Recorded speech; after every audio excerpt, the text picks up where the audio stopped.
Winston Churchill, the great World War II leader, once told someone, "Do you have enemies? Good. Because that means you've stood up for something." If this is true, Andrew Jackson must have had a lot of enemies, because a lot of people hated this guy. Not the least of whom was Charles Dickinson, who had fought Jackson in a duel in 1806. Charles Dickinson had insulted Jackson's wife. He was very particular about her. Jackson had run off with her when she was still technically married to her ex-husband, and sometimes people would like to make a little comment or two about it. Jackson didn't like that when people did that. Dickinson might have thought that he was safe because he was the best shot in Tennessee. People didn't challenge him to a duel very often, but he hadn't met Old Hickory. Dickinson fired quickly at Jackson, hit him right beside his heart. If the bullet would have just gone just a little ways to the right, Jackson would have been dead, but he wasn't. So Jackson recovers his composure, takes aim, and fires one straight into Charles Dickinson's chest, killing him. That's right.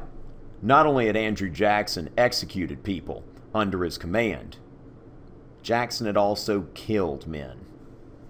And now and then, someone thought that they'd take a shot at Jackson, such as this guy, who tried to assassinate Jackson as president when Jackson was an old man. Back then, they didn't have revolvers or large magazines or anything like that, so the guy decided to be careful. He brought 2 pistols.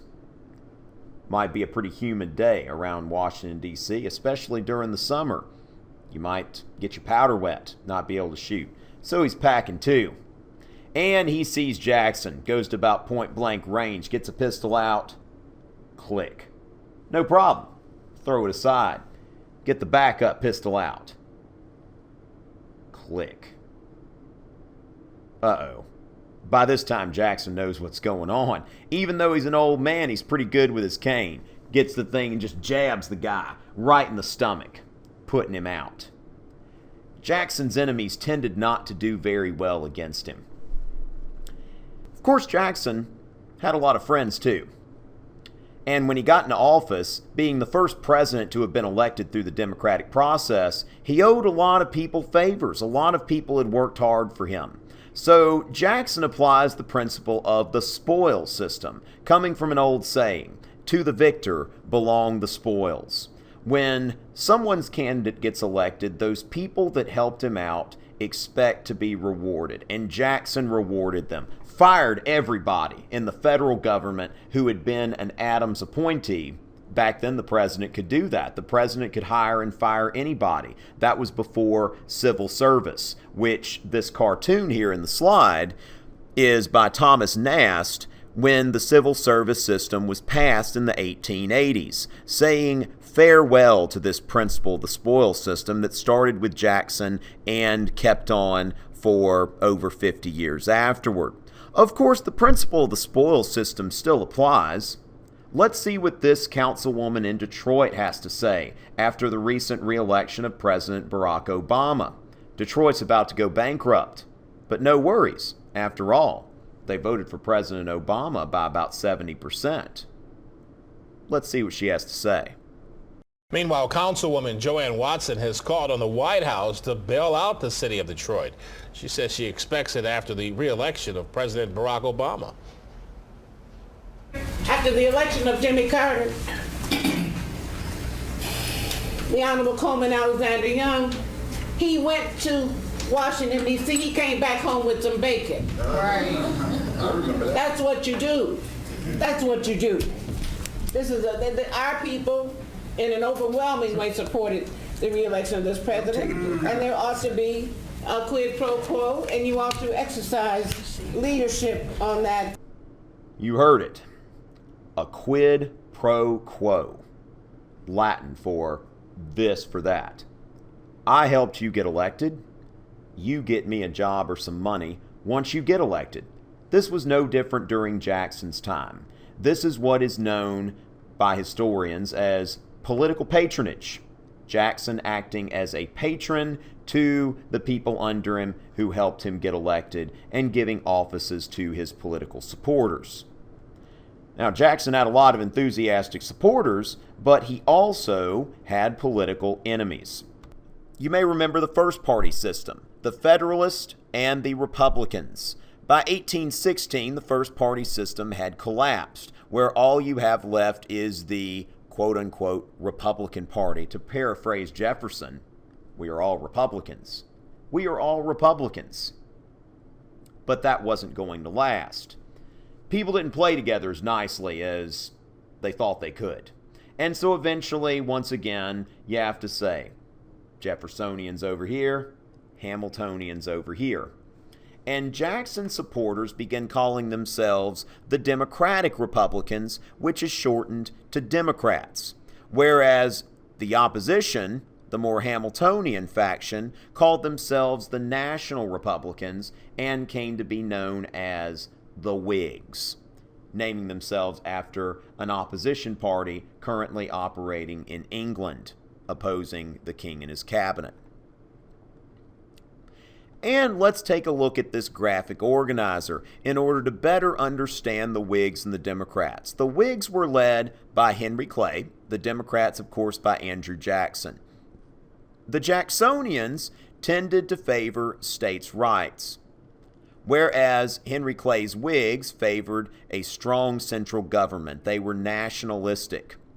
Jackson's party championed the common man, had a democratic attitude, believed that he was fully capable of participating in political life. Whereas the Whigs tended to be more elitist. They believed that the common man wasn't ready, that he was ignorant, that he was full of vices, that he needed to be reformed. The Whigs were more likely to support reform movements such as temperance and abolitionism, whereas the Jacksonians, believing the common man was just fine the way he was, didn't tend to see a role for the government in moral reform. The Jacksonians were strict constructionists, whereas the Whigs, loose constructionists. Jackson's Democrats believed in a laissez-faire economy, that government should keep its hands off. Jackson was a self-made man and believed that he had gotten there on his own. And he believed that when government started to participate in economic development, when government became involved in the economy, usually this is government weighing in on the sides of the haves against the have-nots. Jackson believed that the self-made man could only make himself if freed from interference from government. Clay's Whigs, meanwhile, believed in his American system, which included a national bank, internal improvements, and a protective tariff, whereas the Democrats tended to be against all of these things. First of all, because they compromised the laissez-faire philosophy. Second of all, because they were strict constructionists when it came to the Constitution. Jackson's supporters tended to be more in the South and the West, in more rural areas.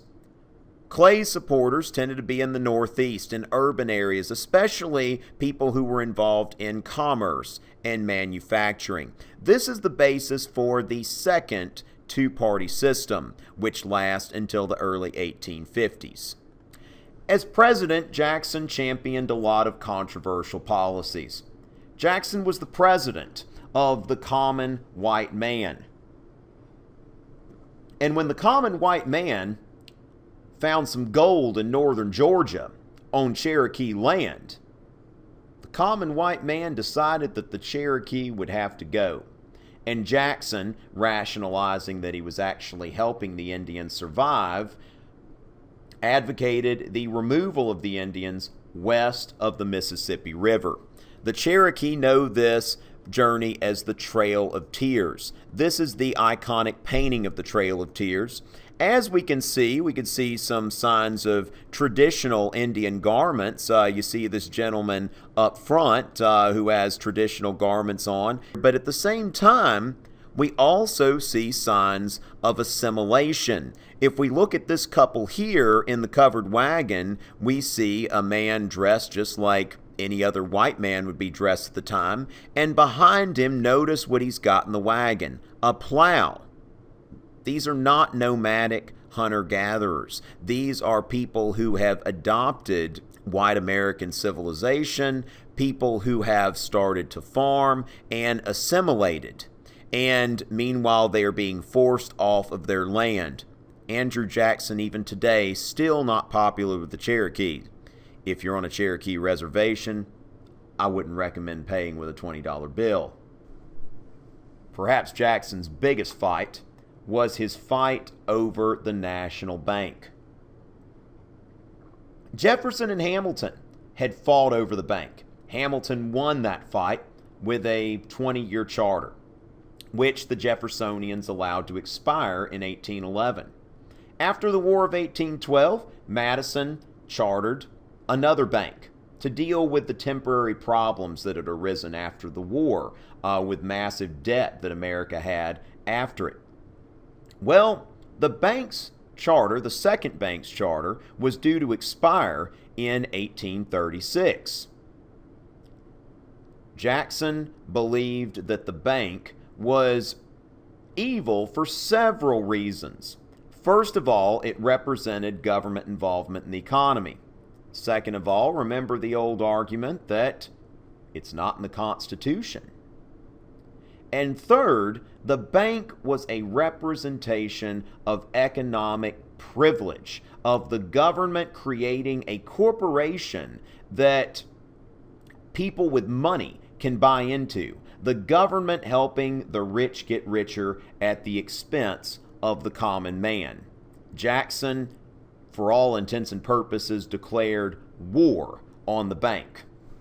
He once told Martin Van Buren, his soon-to-be vice president, "The bank is trying to kill me, but I will kill it." Jackson had killed many times before. We shouldn't put it past him. Jackson referred to the bank as a hydra of corruption. Here is Jackson portrayed as the mythical Hercules struggling against this bank, the Hydra from Greek mythology, a creature that when you cut one of its heads off, it would grow 2 or 3 more.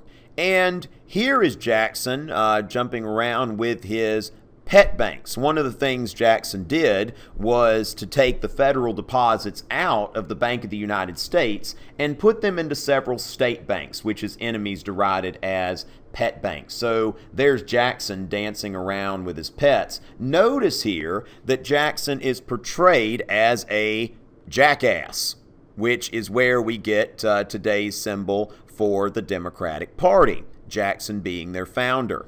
And in 1832, Jackson decided to kill the bank. He was going to win this battle. Now, Jackson's veto message, when he vetoed Henry Clay's bank recharter bill, is probably the single best manifesto of Jacksonian democracy that exists.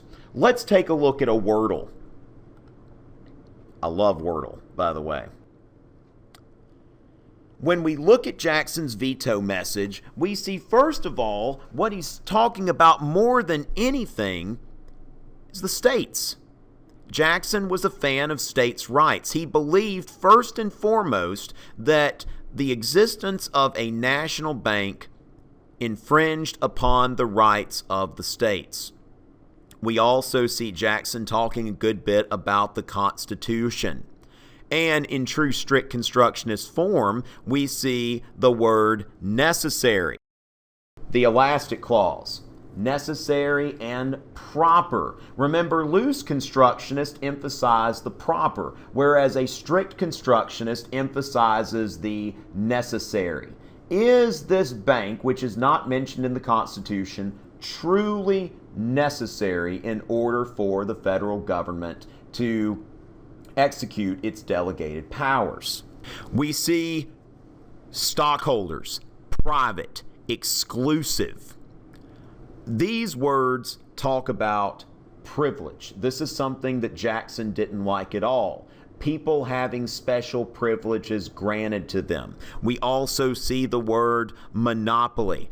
We, of course, see privileges here. Corporation.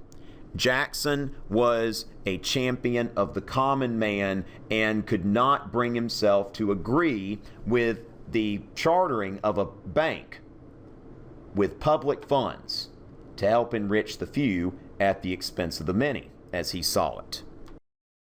And Jackson, of course, wins this battle, is able to stop the Second Bank of the United States from being rechartered.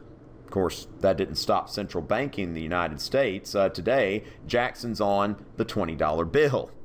I imagine that must have been a lively meeting of the Federal Reserve when they were trying to figure out who to put on the 20, and somebody says, "Ha, I know."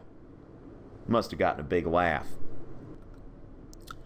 And let's take a look at how Jackson's enemies are portraying him. I'd mentioned that Jackson's opponents referred to themselves as the Whigs, naming themselves after an English opposition party. And they're portraying Jackson as a king with his scepter. He's got a veto in his hand. Through vetoing the bank to the Whigs, that is trampling upon the Constitution, although Jackson saw himself as the defender of the Constitution. Then, of course, we see here the obligatory jackass, King Andrew I, born to command. And in the 1832 presidential election, Henry Clay decides to make the bank the central issue, says that the 1832 election will be a referendum on the bank. Clay, of course, is for the bank. Jackson is against it. And let's see how Clay's gamble turns out. Not well for Henry Clay. Jackson wins in an electoral landslide. If we look at the popular vote, Jackson gets 55%. 20% of the voters in this election voted for Wirt, the anti-Masonic candidate. So it ends up, although Clay wanted to make this a referendum on the bank, 1 out of 5 Americans was really more concerned about the Masons. There had been a guy who threatened to publish the secrets of the Masons who mysteriously disappeared soon before this election. And, of course, in this era of Jacksonian democracy, it was easy for people to suspect an organization like the Masons. Several important people were Masons. They have secret meetings and rituals, and people saw this as undemocratic. Clay only getting 25% of the popular vote. And then South Carolina voting for their own candidate by the name of Floyd. We'll talk about why that's the case soon enough. So Jackson wins this referendum on the bank decisively. The United States won't experiment again with national banking until the Civil War. Jackson's party will be dominant pretty much until then. We'll save nullification for another time. Tune in for more on that.